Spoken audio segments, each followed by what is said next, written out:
सास ने बहू को घर से निकाल दिया। दोस्तों, कहते हैं कि रिश्ते भरोसे पर टिके होते हैं, लेकिन जब भरोसा ही टूट जाए तो अपना भी पराया लगने लगता है। आज की कहानी एक ऐसी बहू की है जिसे बिना किसी गलती के घर से निकाल दिया गया, लेकिन कुछ महीनों बाद ऐसा सच सामने आया कि पूरे परिवार की आंखें शर्म से झुक गईं। उत्तर प्रदेश के एक छोटे से कस्बे में चौधरी परिवार रहता था। परिवार की मुखिया थीं दुर्गा देवी। पूरे इलाके में उनकी बहुत इज्जत थी। उनके 2 बेटे थे, मोहन और सुरेश।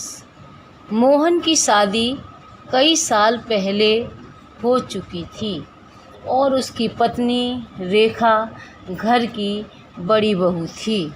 वहीं छोटा बेटा सुरेश पढ़ा लिखा और शांत स्वभाव का था। 2 साल पहले उसकी शादी पूजा नाम की लड़की से हुई थी। पूजा गरीब परिवार से थी, लेकिन संस्कारों में बहुत अमीर थी। शादी के बाद उसने इस घर को अपना घर मान लिया था। सुबह सबसे पहले उठना, सास के लिए चाय बनाना, ससुर की दवा समय पर देना, घर की सफाई करना, सबकी पसंद का खाना बनाना, वह बिना शिकायत सब कुछ करती थी। लेकिन एक इंसान था जो उससे कभी खुश नहीं हुआ। वह थी उसकी सास दुर्गा देवी। दुर्गा देवी को हमेशा लगता था कि उनका बेटा किसी बड़े और अमीर घर में शादी कर सकता था। उन्हें पूजा का गरीब परिवार से होना पसंद नहीं था। इसलिए पूजा चाहे जितनी मेहनत कर ले, उन्हें उसमें कमी ही नज़र आती। कभी खाना ज़्यादा नमकीन हो गया तो डांट पड़ती, कभी चाय थोड़ी ठंडी हो गई तो ताना मिलता।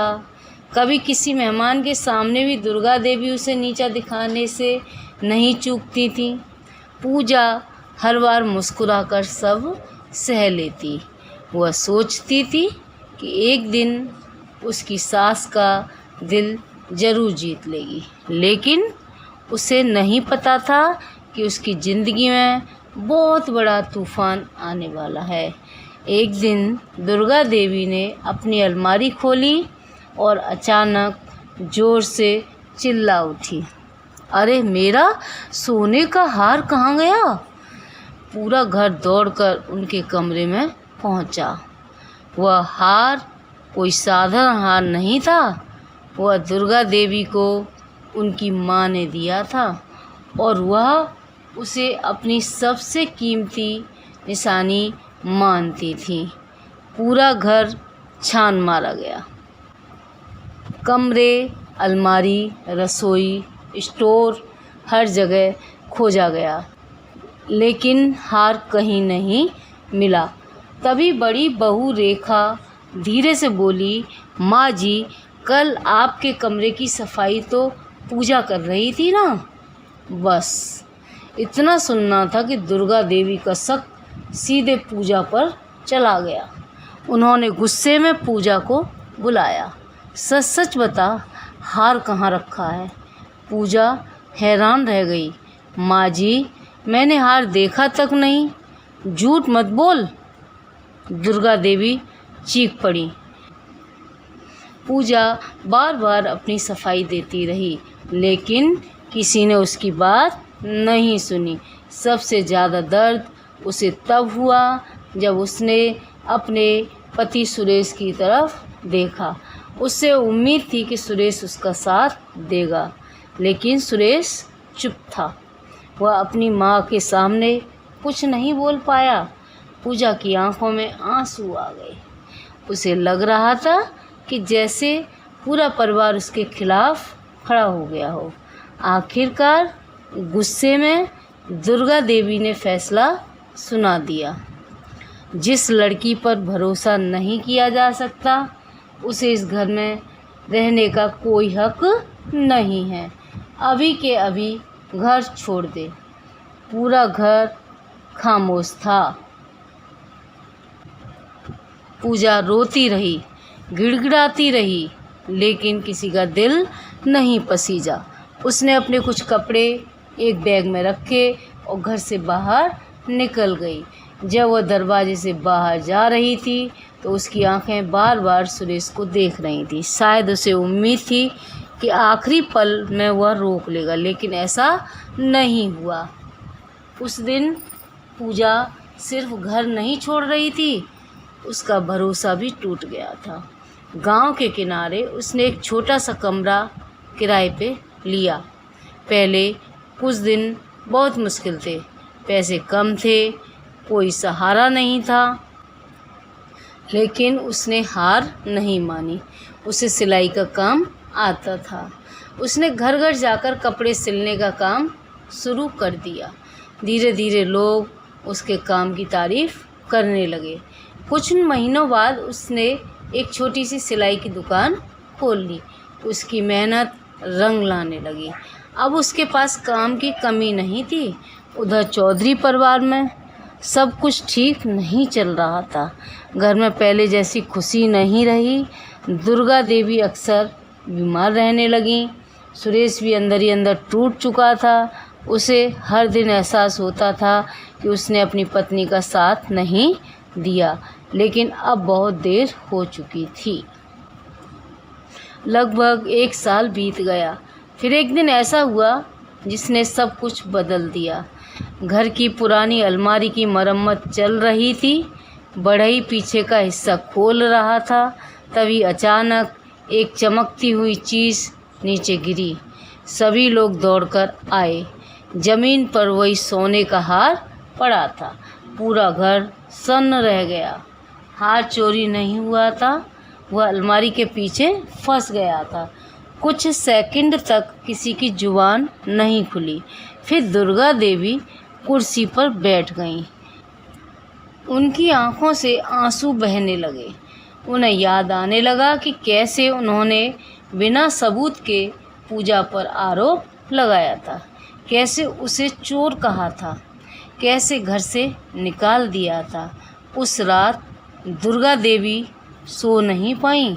उन्हें बार बार पूजा का रोता हुआ चेहरा दिखाई दे रहा था। अगले दिन उन्होंने फैसला कर लिया। वे सुरेश को लेकर पूजा के पास पहुंची। पूजा अपनी दुकान में काम कर रही थी। जब उसने दुर्गा देवी को देखा तो हैरान रह गई।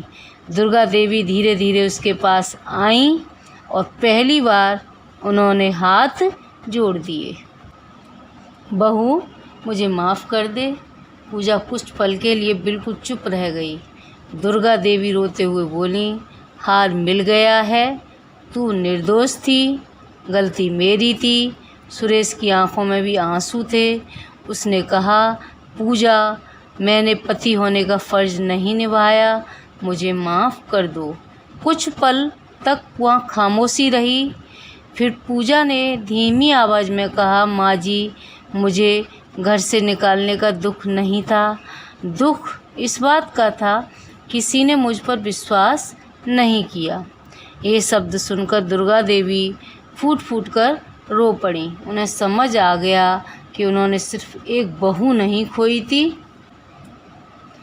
उन्होंने एक ऐसी बेटी को ठुकराया था जो पूरे दिल से इस परिवार को अपना मानती थी। कुछ देर बाद पूजा ने उनके आंसू पोंछे और कहा, अगर इंसान अपनी गलती मान ले तो उसे माफ़ कर देना चाहिए। दुर्गा देवी ने पूजा को गले लगा लिया। कई महीनों बाद पहली बार उस परिवार में सच्ची खुशी लौटी। कुछ दिनों बाद पूजा वापस घर आ गई, लेकिन इस बार उसकी जगह बदल चुकी थी। अब वह सिर्फ बहू नहीं थी, वह इस घर की बेटी बन चुकी थी। और दुर्गा देवी ने ज़िंदगी का सबसे बड़ा सबक सीख लिया था।